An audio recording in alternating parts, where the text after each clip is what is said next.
ஓம் come Ganapathi நம. அனைவருக்கும் வணக்கம். ஒரு செயலை தொடங்க உங்கள் நட்சத்திரப்படி தாராபலன் முக்கியமாகும். அதன்படி இன்று அஸ்வினி மகம் மூலம் நட்சத்திரத்தில் பிறந்தவர்களுக்கு சம்பத்து தாரை, பொருள் வரவு, காரியசித்தி, புதிய முயற்சிகள் செய்யலாம், உத்தமம். பரணி பூரம் பூராடம் நட்சத்திரத்தில் பிறந்தவர்களுக்கு ஜன்மதாரை, மனக்குழப்பம் மற்றும் பதற்றம் தரும் நிதானம் தேவை. கிருத்திகை உத்திரம் உத்திராடம் நட்சத்திரத்தில் பிறந்தவர்களுக்கு பரம மைத்திரதாரை, புதிய முயற்சிகள் செய்யலாம், அனுகூலமாக அமையும், உத்தமம். ரோகிணி அஸ்தம் திருவோணம் நட்சத்திரத்தில் பிறந்தவர்களுக்கு மைத்திரதாரை, புதிய முயற்சிகள் செய்யலாம், காரிய வெற்றி தரும், உத்தமம். மிருகசீர்ஷம் சித்திரை அவிட்டம் நட்சத்திரத்தில் பிறந்தவர்களுக்கு வதைதாரை, உடலில் சோர்வு, மனதில் இனம் புரியாத கவலைகள், பணிகளில் நாட்டமில்லாமல் ஏற்படலாம், நிதானம் தேவை. திருவாதிரை சுவாதி சதய நட்சத்திரத்தில் பிறந்தவர்களுக்கு சாதகதாரை, எண்ணம் ஈடேறுதல், முயற்சிகள் சாதகமாகும், உத்தமம். புனர்பூசம் விசாகம் போராட்டாதி நட்சத்திரத்தில் பிறந்தவர்களுக்கு பிரத்யேக தாரை, சிக்கல், கவனச்சிதறல், வீண் அலைச்சல் ஏற்படலாம், நிதானம் தேவை.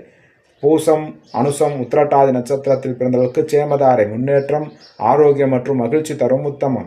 ஆயுள்யம் கேட்டை ரேவதி நட்சத்திரத்தில் பிறந்தவர்களுக்கு விபத்துதாரை, கோபத்தால் காரிய இழப்பு, வாய்ப்புகள் தவறுதல் ஏற்படலாம், நிதானம் தேவை. ஸ்ரீ ஆதித்ய பிரசன்ன ஜோதிடம், ஜோதிடர் அடியேன் எஸ் பத்மநாப பிரபு சாஸ்திரிகள்.